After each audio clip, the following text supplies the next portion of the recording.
ஒரு பெரிய மர டேபிளுக்கு மேல துணி, வண்ணமயமான நூல்கள், அப்புறம் கத்திரிக்கோல்கள் வைக்கப்பட்டிருந்தது. கோபால் கத்திரிக்கோலை எடுத்து பளபளன்னு இருக்கிற பட்டு துணிய வெட்டுறதுக்கு முயற்சி பண்ணிட்டு இருக்காரு. அவர் கொஞ்சம் கவலையா இருந்தாரு. அப்பதான் பிரிட்ஜு பட்டன் டப்பாவை எடுத்துக்கிட்டு உள்ள வந்தான். டப்பா அவனோட கையில இருந்து நழுவிடுச்சு.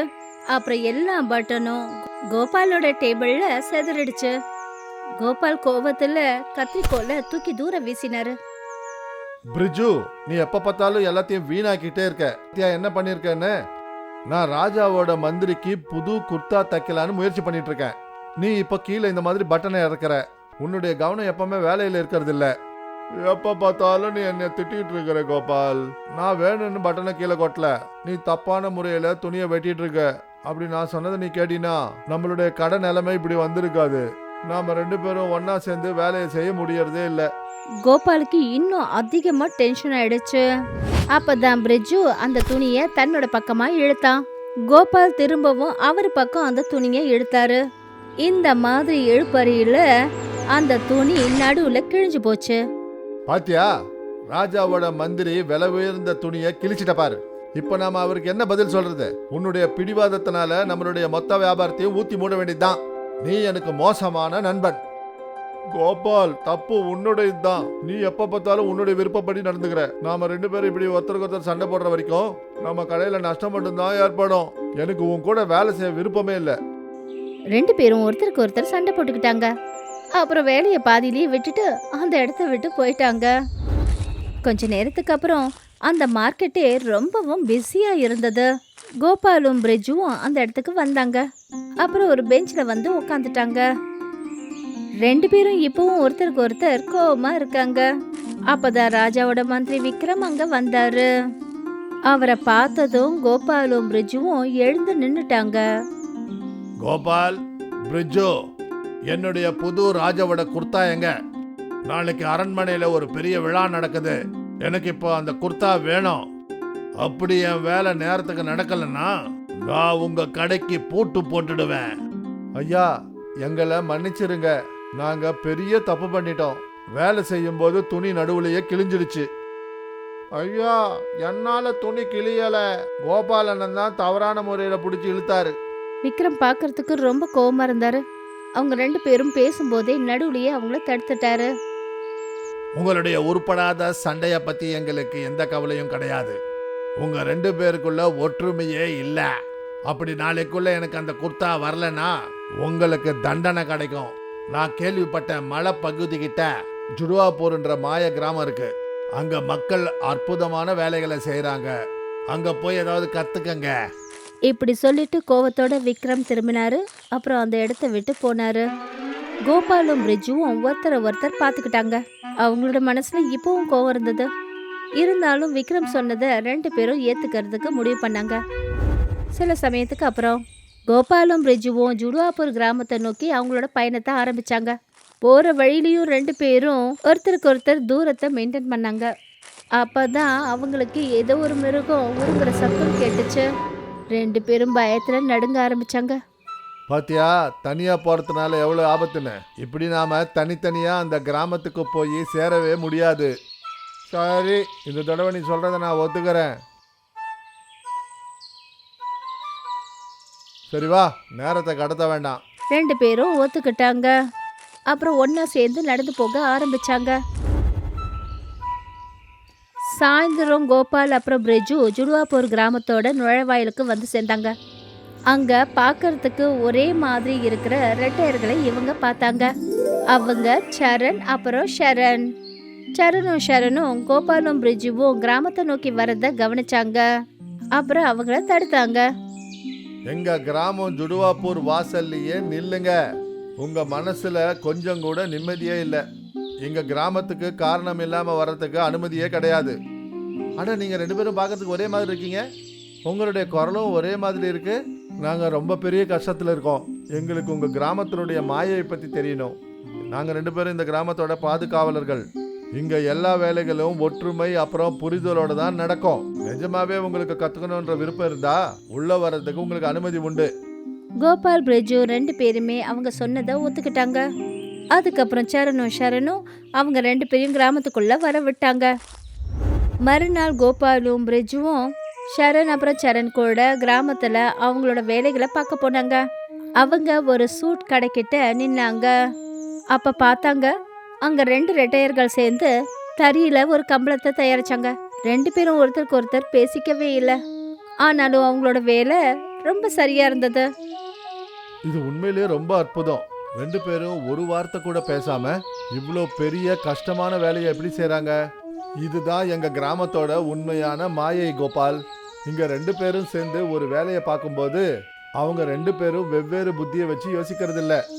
அப்ப இவங்க 2 பேருக்குள்ள கருத்து வேறுபாடுகள் ஏற்படுறதே இல்லையா? மனசுல அகங்காரமும் சுயநலமும் இருந்ததுன்னா அப்பதான் கருத்து வேறுபாடு ஏற்படும். நீ உனக்கு முன்னாடி இருக்கிறவங்களுடைய கலைக்கு மரியாதை கொடுத்தீங்கன்னா அப்போ உன்னுடைய வேலை கூட இதே மாதிரி தான் மாயா மாதிரி நடக்கும். அவங்க 2 பேரையும் சின்ன ஆட்கள்லாம் நினைச்சுக்காம ஒன்னா சேர்ந்து வேலை பார்க்கறத பார்த்துட்டு கோபாலும் பிரிட்ஜுவும் திடீர்னு வெக்கப்பட ஆரம்பிச்சாங்க. அதுக்கப்புறம் இளநீர் வைக்கிற ஒரு கடைக்கு அவங்க போனாங்க. அங்க ரெட்டையர்கள் சேர்ந்து ஒன்னா இளநீரை வித்துக்கிட்டு இருந்தாங்க. ஒருத்தர் தேங்காயை வெட்டினா இன்னொருத்தர் அதை மக்களுக்கு கொடுக்கறாரு. அதுக்கப்புறம் அவங்க கிராமத்து பள்ளிக்கூடத்தை பார்த்தாங்க. அங்க 2 ரெட்டை பெண்கள் ரெட்டையர்களா இருக்கிற குழந்தைங்களோட சமூகத்துக்கு படிப்பு சொல்லி கொடுக்கறாங்க. ஒருத்தவங்க படிப்பு சொல்லி கொடுக்கறாங்க, அப்புறம் இன்னொருத்தர் எல்லாத்தையும் போர்டில் எழுதி அவங்களுக்கு காட்டுறாங்க. இதே போல கிராமத்துல அந்த 2 பேரும் நிறைய இடங்களுக்கு போனாங்க. அங்க 2 ரெட்டையர்கள் சகோதர சகோதரிகள் சேர்ந்து முழு ஒற்றுமையோட ரொம்பவும் சந்தோஷத்தோட அவங்க வேலைகளை செஞ்சுட்டு இருக்காங்க. சாயந்தரம் வரைக்கும் கிராமத்துல இருக்கிற ஒற்றுமையை காட்டினதுக்கு அப்புறமா ஷரணும் சரணும் கோபால் அப்புறம் பிரிட்ஜுவை ஒரு தையல் கூடத்துக்கு கூட்டிட்டு போனாங்க. அந்த இடம் பார்க்கறதுக்கு ரொம்ப சுத்தமாவும் அழகாவும் இருந்தது. அவங்களுக்கு முன்னாடி மின்ற மாய நூல்கள், துணி அப்புறம் ஊசிகள் வைக்கப்பட்டிருந்தது. இப்போ உங்க பரீட்சைக்கான நேரம். மந்திரி விக்ரமுக்கு ஒரு குர்தாவை நீங்க தைக்கணும். இது ஒன்றும் சாதாரண பொருட்கள் இல்ல. இதோட அற்புதம் என்னன்னா நீங்க 2 பேரும் சேர்ந்து சண்டை போடாம ஒரே நோக்கத்தோட வேலை செஞ்சீங்கன்னா இந்த ஊசி தானாவே வேகமா ஓடும். இது ரொம்ப கடினமான பரீட்சையாச்சே. நாங்க முயற்சி பண்ணி பார்க்கறோம். அப்படி நாங்க தப்பு பண்ணிட்டோம்னா என்ன ஆகும்? அப்படி நீங்க இந்த பரீட்சையில வெற்றி அடையலைன்னா அப்புறம் நீங்க என்னைக்குமே நல்ல வேலைக்காரங்களா ஆக முடியாது. நீங்க 2 பேரும் இந்த குர்தாவை ரெடி பண்ற வரைக்கும் இந்த ரூமை விட்டு எங்கேயும் வெளியே போக முடியாது. அதுக்கப்புறம் ஷரணும் சரணும் அந்த இடத்த விட்டு போயிட்டாங்க. அப்புறம் அவங்க 2 பேரும் அந்த தையல் கூடத்துக்கு கதவை மூடி தாப்பால் போட்டாங்க. கோபாலும் பிரிட்ஜுவும் ஒருத்தரை ஒருத்தர் பார்த்துக்கிட்டாங்க. ஆரம்பத்துல 2 பேருக்கும் எதுவும் புரியல. ஆனா கொஞ்ச நேரத்துக்கு அப்புறம் அவங்க அவங்களோட வேலையை ஆரம்பிச்சாங்க. கோபால் தையல் மிஷின்ல ஊசிய மாட்டினாரு, அப்புறம் துணியை வெட்டுறதுக்கு ஆரம்பிச்சாரு. அதுவே பிரிட்ஜு முதல்ல பாசு பண்றதுக்கு ரெடி பண்ணான். 2 பேரும் ஒருத்தருக்கு ஒருத்தர் கத்திரிக்கோலை பிடுங்கிறதுக்கு முயற்சி பண்ணாங்க. ஆனா கத்திரிக்கோள் திடீர்னு சூடாயிடுச்சு. அப்புறம் 2 பேரோட கைகளும் லேசா சுட்டுடுச்சு. அப்புறம் துணிமணியோட பிரகாசம் போயிடுச்சு. இது என்ன ரொம்ப சூடாயிடுச்சு? பிரிட்ஜு, நீ மறுபடியும் அதே பண்ற. நான் சொல்றத நீ ஏன் கேட்க மாட்டேங்கிற? நீ எப்பவும் உன் விருப்பப்படி தான் நடந்துக்கிற. முடிவை நீயே எடுத்துக்கிற. உன் பிடிவாதத்தினால இந்த நூலோட நிறம் மாறிடுச்சு. 2 பேரும் மறுபடியும் சண்டை போட்டுக்க ஆரம்பிச்சாங்க. கோபால் அவர்கிட்ட இருந்து அந்த துணியை பறிச்சாரு. அப்புறம் அவர் தனியா தையல் மிஷின்ல போய் உட்கார்ந்தாரு. ஆனா பெடல் கொஞ்சம் கூட அசையவே இல்லை. என்னால இதை அழுத்த கூட முடியல. இப்படியே இருந்தா நாளை காலையில வரைக்கும் இங்கேயே மாட்டிக்குவோம். சண்டை போடுறத நிறுத்து கோபால். நாம இந்த நம்ம பழக்கத்தை விட்டுதான் ஆகணும். இல்லன்னா நம்ம அழிவு நிச்சயம். கடைசியா ஒரு வழியா 2 பேரும் முடிவு பண்ணாங்க, ஒருத்தருக்கு ஒருத்தர் சொல்றத கேட்போன்னு. அப்புறம் ஒன்னா சேர்ந்து வேலை பார்ப்போன்னு. பிரிட்ஜு துணியை வெட்டுற வேலைய பார்த்துக்கிட்டான். அப்புறம் அங்க கோபால் அதை தைக்க ஆரம்பிச்சாரு. இப்போ மிஷின் ரொம்ப ஈஸியா ஓட ஆரம்பிச்சது. எல்லா வேலைகளும் மெல்ல மெல்ல ஒன்னா சேர ஆரம்பிச்சது. 2 பேரும் வேலை செஞ்சுட்டு இருந்ததுல அவங்களுக்கு நேரம் போனதே தெரியல. அப்புறம் இருட்டாயிடுச்சுங்கிறத அவங்களால உணரவே முடியல. அவங்களோட முகம் பார்க்க ரொம்ப சோர்ந்து போயிருந்தது. அப்புறம் இப்ப அவங்க சண்டை போட்டுக்கல. கோபால் அந்த சமயத்தை ஞாபகப்படுத்தி பார்த்தாரு. அவருடைய தொழில ஆரம்பிச்சாரு அந்த சமயத்தை. அப்பெல்லாம் பிரிட்ஜு அவருக்கு எப்படியெல்லாம் உதவி செஞ்சாருங்கிறத யோசிச்சாரு. பிரிட்ஜு, என்ன மன்னிச்சிருப்பா. எப்ப பார்த்தாலும் நான் உன்னை திட்டிகிட்டே இருந்திருக்கேன். நான் இது வரைக்கும் உன்னுடைய கலையோ உன்னுடைய எண்ணத்தையோ புரிஞ்சுக்க முயற்சி பண்ணல. இல்ல கோபால், தப்பு என் மேலேயும் தான். நானும் ரொம்ப பிடிவாதக்காரன். நீ ஒரு விஷயம் சொல்லும்போது நான் என் திமிர்த்தனத்தை காட்டுறதுக்காக நீ சொல்றதுக்கு மாறாதான் வேலை பார்த்திருக்கேன். இப்ப 2 பேரும் அவங்களுடைய தவறுகளை உணர்ந்தாங்க. ஒருத்தருக்கு ஒருத்தர் மன்னிப்பும் கேட்டுக்கிட்டாங்க. அந்த துணிமணியில இருந்த பளபளப்பு திரும்பவும் வந்துடுச்சு. அரச குருத்தா ரொம்ப பளபளனும் அப்புறம் பார்க்கிறதுக்கு ரொம்பவே அழகா இருந்தது. இங்க பாரு பிரிட்ஜு, மாயை வேலை செய்ய ஆரம்பிச்சிருச்சு. Dress மறுபடியும் பளபளன்னு ஆயிடுச்சு. அப்படின்னா நம்மளுடைய மனசு வெண்மையா ஆயிடுச்சு. ஆமாம்பா, ஜுடுவாப்பூர் கிராமத்தை சேர்ந்தவங்க எப்படி வேலை செய்யறாங்களோ அதே மாதிரி நாமளும் வேலை செய்வோம். 2 பேரும் புது தெளிவோட மறுபடியும் அவங்க வேலையை பார்க்க ஆரம்பிச்சிட்டாங்க.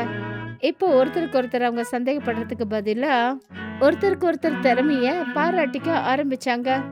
இதே போல வேலை செஞ்சுக்கிட்டே அந்த ராத்திரி கடந்துருச்சு. மறுநாள் காலையில கதவு திறக்கப்பட்டுச்சு. எதிர்க்க சரணும் ஷரணும் நின்றுட்டு இருந்தாங்க.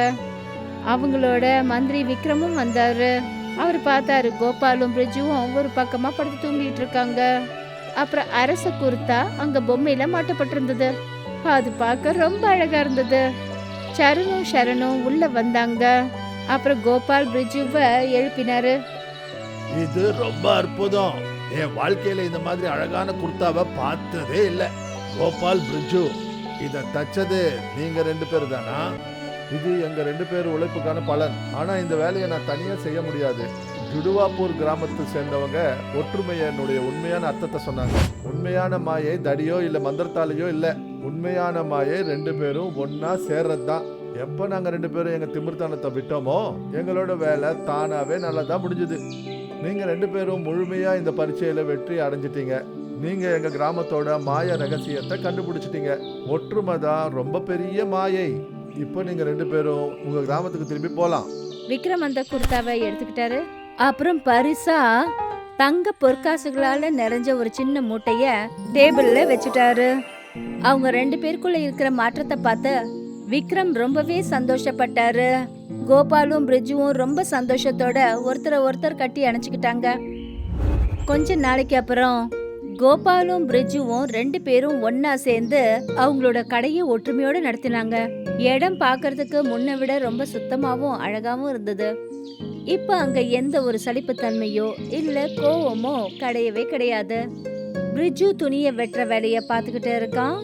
அதுவே கோபால் நிறுத்தாம மிஷினை ஓட்டிக்கிட்டு இருக்காரு. கடையில கிராம ஜனங்க நிறைஞ்சிருக்காங்க. அவங்க எல்லாரும் அவங்க துணிமணியை தைக்க வந்திருக்காங்க. இப்போ நம்ம வேலை எவ்வளோ சுலபமாகவும் எவ்வளோ சந்தோஷமாகவும் ஆயிடுச்சு. நம்ம கடைக்கு வெளியில கஸ்டமர்ஸ் லைன் கட்டி நிற்கிறாங்க. நம்ம ஜுடுவாப்பூர்லேருந்து திரும்பி வந்ததுலேருந்து ஏதோ நம்ம கையிலையும் மாயை வந்துட்டா போல தோணுது. இனிமே நாம சண்டையே போட மாட்டோம். ஒன்னா சேர்ந்து வேலை பார்ப்போம். அப்புறம் நம்ம கிராமத்துக்கு பெருமையை சேர்ப்போம். 2 பேரும் ஒருத்தரை ஒருத்தர் மரியாதையோடையும் நட்போடையும் பார்த்துக்கிட்டாங்க. அப்புறம் அவங்க ஒற்றுமையோட அவங்க வேலைகளை பார்க்க ஆரம்பிச்சாங்க. அப்புறம் அழகான துணிகளை தச்சாங்க. நம்மளோட கதை இங்கேயே முடிவடையுது.